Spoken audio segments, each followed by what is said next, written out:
we're going to talk about something that is blowing up all of media and affecting all of America. What is it? Oh, it's another crisis. What is it? The government shutdown.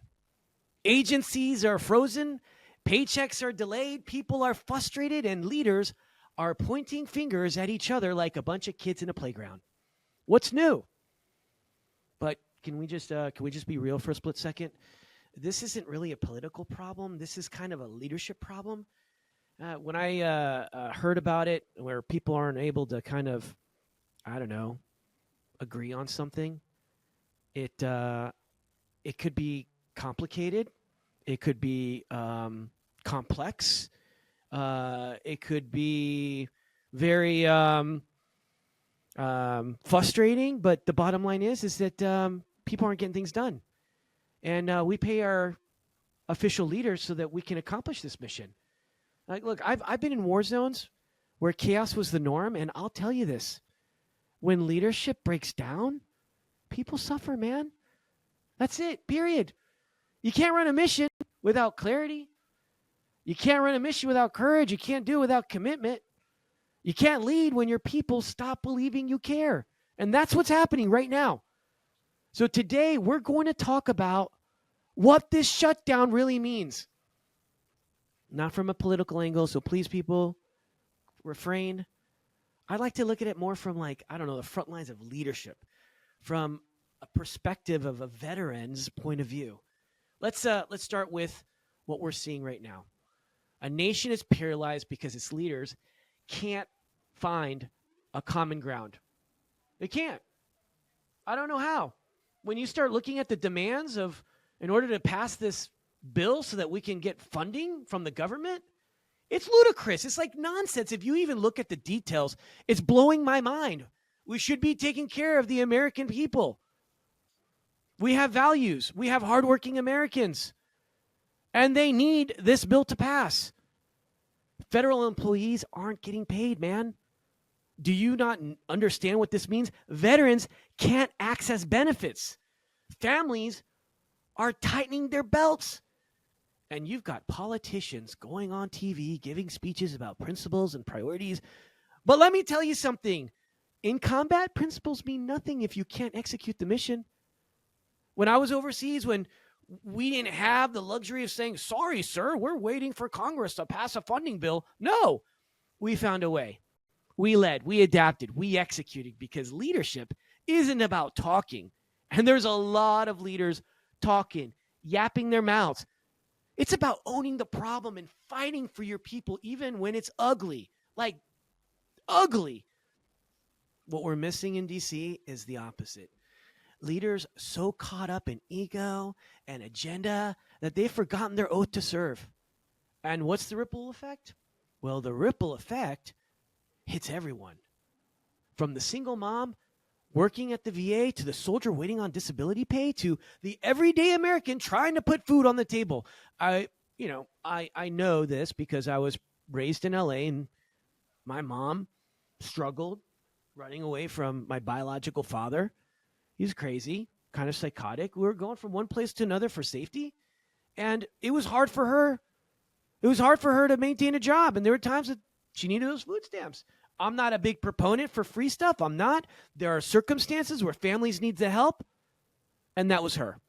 And guess what? There's a lot of moms out there that are trying to get back on their feet, get a job, be full productive members of society, and they need a little help from the government. But guess what? We got to shut down.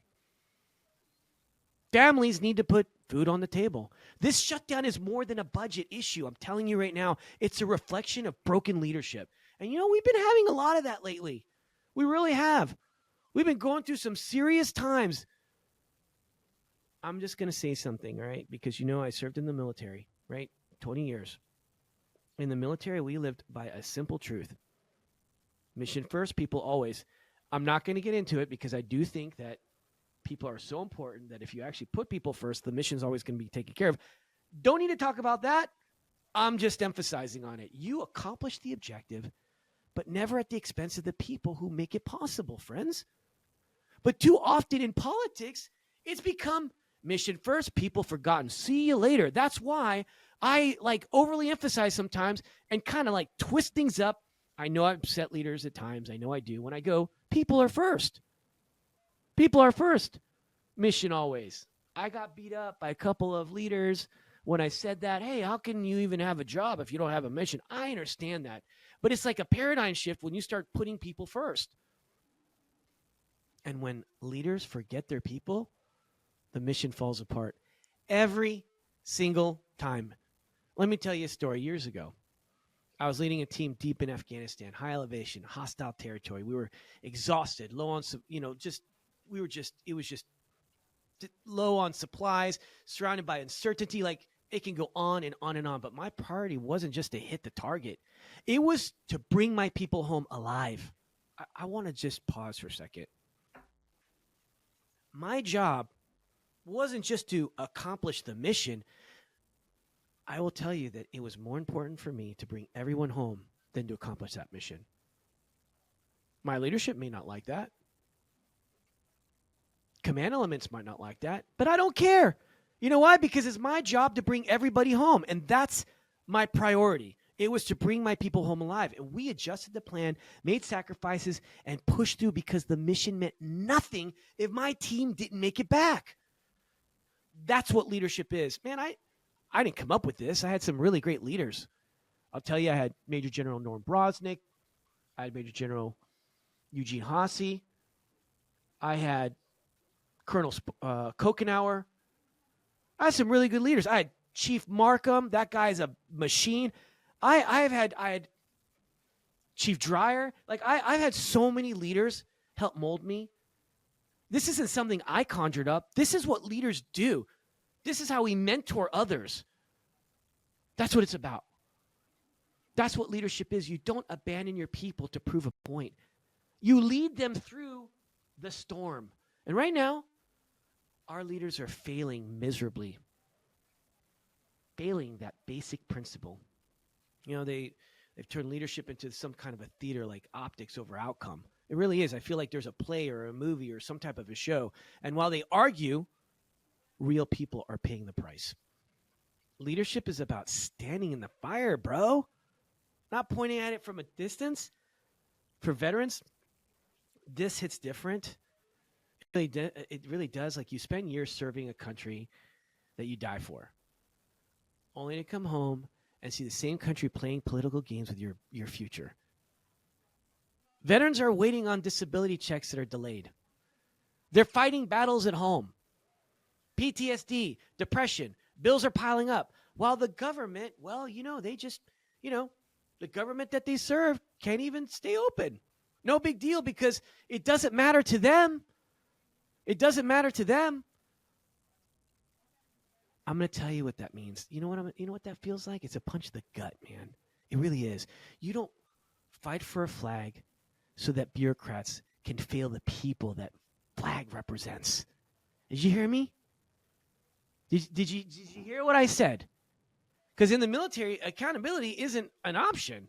If I fail to execute, people die. Period.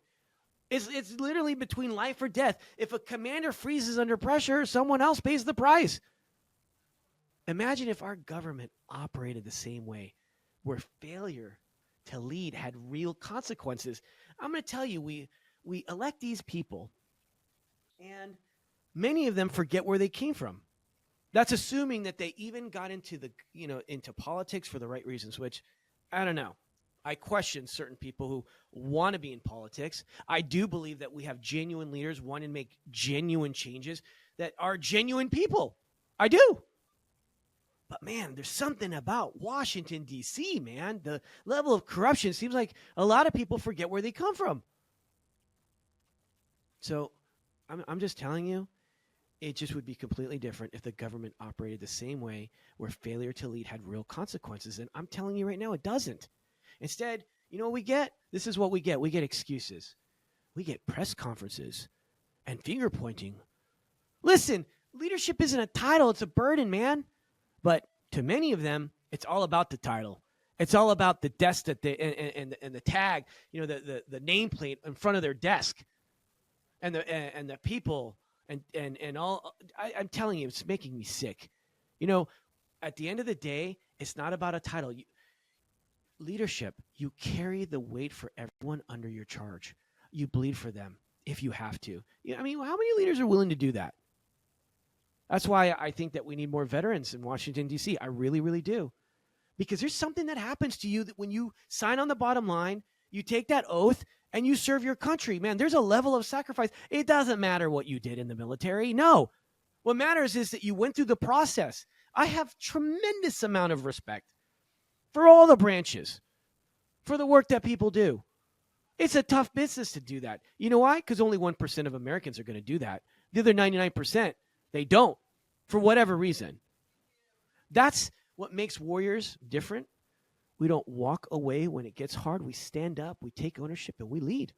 Now, granted, not every veteran does that. Not every active, I got that. But the majority, those are our principles. That's how we live life. That's what we do. That's what we're taught to do. And that's what we do. America needs that kind of leadership right now. Not political posturing, but servant leadership. The kind that puts people before power. You know, when everything around you feels uncertain, it's easy to lose hope. But you know what? We warriors, we men and women who've served, hope isn't a feeling. It's a decision. I often talk about kind of one of the signature deployments in my life. It got a little bit of attention in the newspaper and received a couple of awards and accolades. And I like to bring this back because it was a defining moment for me. Everybody sees it differently, depending on which angle and where you were. But for me, when I was in the Korengal Valley, which they called the Valley of Death, I literally went 72 hours without sleep. 72 hours as we were striking one target after another. And I'm going to tell you right now, there were a lot of Taliban out there. A lot of guns, lots of mortars surrounding. But we never gave up. No, because purpose beats panic every time. That's what America needs right now, purpose. And I'm going to tell you right now, the Korengal outpost, that place was the worst place that you could possibly imagine being deployed to. Literally. Over 40 Americans have been killed over there. I can't even tell you how many injured. A lot of them were special operators.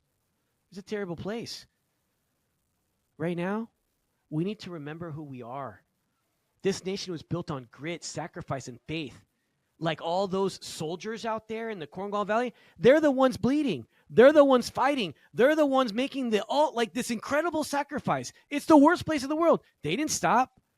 Government shutdown, do you think it affect? I'm going to tell you, they're still fighting while the government shutdown is playing their games.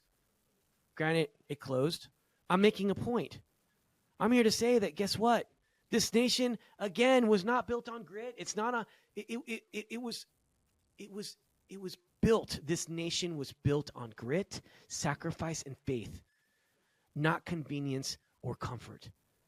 And if our leaders won't rise to the challenge, then we, the people, the veterans, the believers, the everyday fighters, have to stand in the gap. You can't control DC, but you can control your home, your business, your team, your attitude. You can control all those things. Be the leader your community needs right now, especially when those at the top forget how. Look, I don't care what side of the aisle you're on. I really don't. You could be on the left. You could be on the right. You could be independent. Most of my work is apolitical. It's apolitical because I just want to stay focused on the veteran community. And you know what? It doesn't matter if you're Republican or Democrat. It doesn't matter. Both parties send their men and women to war. And that's it. And we should take care of them. And we have an ethos. We have a culture. We have a character. And I'm here to tell you, none of that matters of your political parties at all if you lost your sense of duty. I'm here to tell you, it's true. Leadership isn't about party lines, man. It's about purpose. And right now, America needs leaders in our homes, in our schools, in our churches, our companies, who refuse to play politics and start serving again. Guess what? The word is service.